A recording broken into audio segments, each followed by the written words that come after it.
বড় সাইজের ইলিশ সবসময় বেশি সুস্বাদু হয়। ফ্রিজে রাখা বা বরফের ইলিশের কোনো স্বাদ থাকে না। পদ্মা নদীর ইলিশ সবসময় গঙ্গার ইলিশের চেয়ে ভালো হয়। আপনারা সবাই জীবনের কোনো না কোনো সময়ে এই তিনটি কথা অবশ্যই শুনেছেন, কিন্তু এর মধ্যে কিছু কথা একদম সত্যি আর কিছু কথা পুরোপুরি ভুল।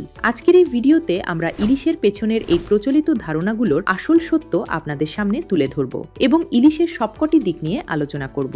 যেমন, কেন ইলিশকে কখনোই পুকুরে চাষ করা যায় না, পদ্মা ও গঙ্গা নদীর ইলিশের স্বাদের আসল পার্থক্য কি, কেন এর দাম এত বেশি হয়, এবং একদম তাজা ইলিশ চেনার 4টি সহজ উপায়। তবে মূল বিষয়ে যাওয়ার আগে আপনি যদি এখনো আমাদের চ্যানেলটি সাবস্ক্রাইব না করে থাকেন, তাহলে এখনই সাবস্ক্রাইব করে নিন, যাতে মাছের দুনিয়ার এমন সব আকর্ষণীয় ভিডিও আপনার মিস না হয়। শুরু করা যাক ইলিশের বিজ্ঞান দিয়ে। আমরা যে ইলিশ পছন্দ করি তার বৈজ্ঞানিক নাম হলো টেনুয়ালোসা ইলিশা। বিজ্ঞানীরা একে বলেন অ্যানাড্রোমাস মাছ। এর সহজ অর্থ হলো এই মাছটি তার জীবনের বেশিরভাগ সময় কাটায় গভীর সমুদ্রের নোনা জলে, কিন্তু ডিম পাড়ার জন্য একে নদীর মিষ্টি জলে শত শত কিলোমিটার পথ পাড়ি দিয়ে চলে আসতে হয়। এখান থেকেই একটি বড় প্রশ্ন আসে, চাষিরা পুকুরে কেন ইলিশ চাষ করে না? এর উত্তর লুকিয়ে আছে তাদের শরীরের একটি বিশেষ জৈবিক প্রক্রিয়ায়, যাকে বলা হয় অসমোরেগুলেশন। নোনা জল থেকে যখন একটি ইলিশ মিষ্টি জলে প্রবেশ করে, তখন বেঁচে থাকার জন্য তার ফুলকা বা কানকোকে নোনা জল আর মিষ্টি জলের ভারসাম্য ধরে রাখতে একদম উল্টোভাবে কাজ করতে হয়।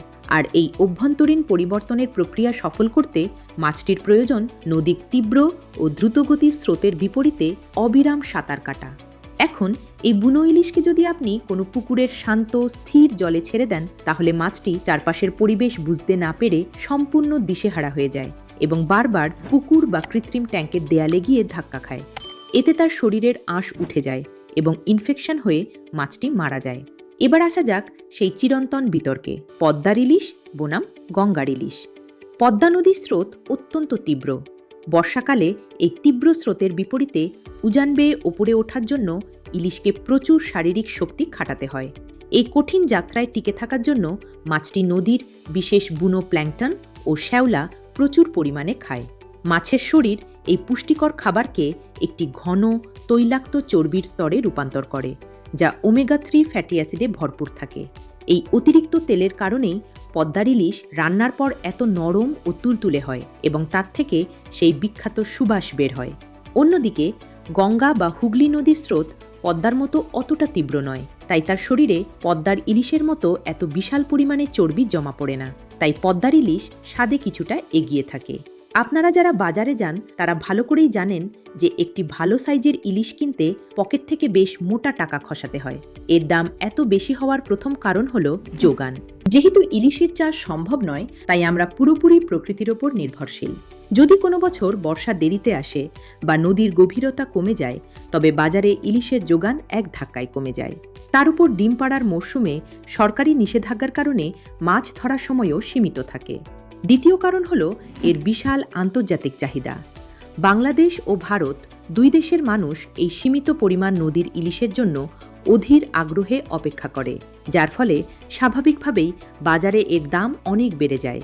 এর সাথে যোগ হয়েছে কলকারখানার জল দূষণ, জলবায়ুর পরিবর্তন এবং কারেন্ট জালের অবৈধ ব্যবহার। এই সব কিছুর কারণে ইলিশের টিকে থাকা আগের চেয়ে কঠিন হয়ে পড়েছে, আর এই কারণেই অফ সিজনে বাজারে ইলিশের দাম রেকর্ড ছুঁয়ে ফেলে। চলুন প্রচলিত ধারণাগুলোর আসল বৈজ্ঞানিক সত্যিটা এবার জেনে নেওয়া যাক। প্রথম ভুল ধারণা, ইলিশ যত বড় হবে তার স্বাদ তত বেশি হবে।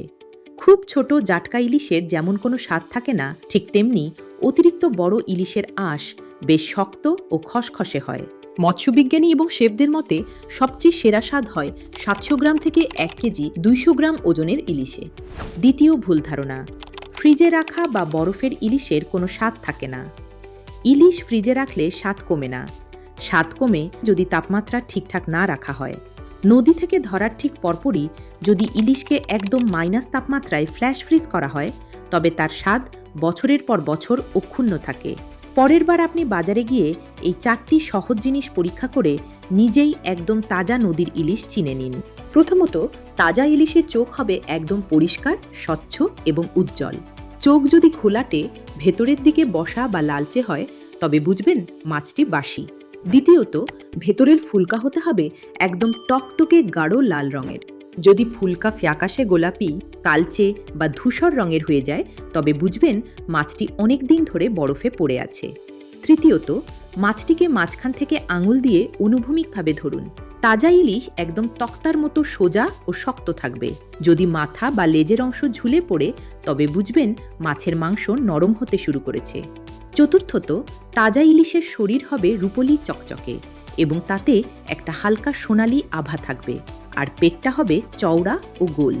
বাজার থেকে ইলিশ ঘরে আনার পর রান্নাটা হওয়া উচিত একদম ঐতিহ্যবাহী স্টাইলে, তা সে ভাপা ইলিশ হোক, সর্ষে ইলিশ হোক কিংবা কলাপাতায় মোড়ানো ইলিশ পাতুরি। আপনার পছন্দের ইলিশের রেসিপি কোনটি? আর আপনি কোন দলের, পদ্মা নাকি গঙ্গা? কমেন্ট করে অবশ্যই আপনার মতামত ও বাড়ির রান্নার গল্প আমাদের জানান। ভিডিওটি ভালো লাগলে লাইক করুন, বন্ধুদের সাথে শেয়ার করুন এবং আমাদের চ্যানেলটি সাবস্ক্রাইব করতে ভুলবেন না। দেখা হবে পরের ভিডিওতে। ধন্যবাদ।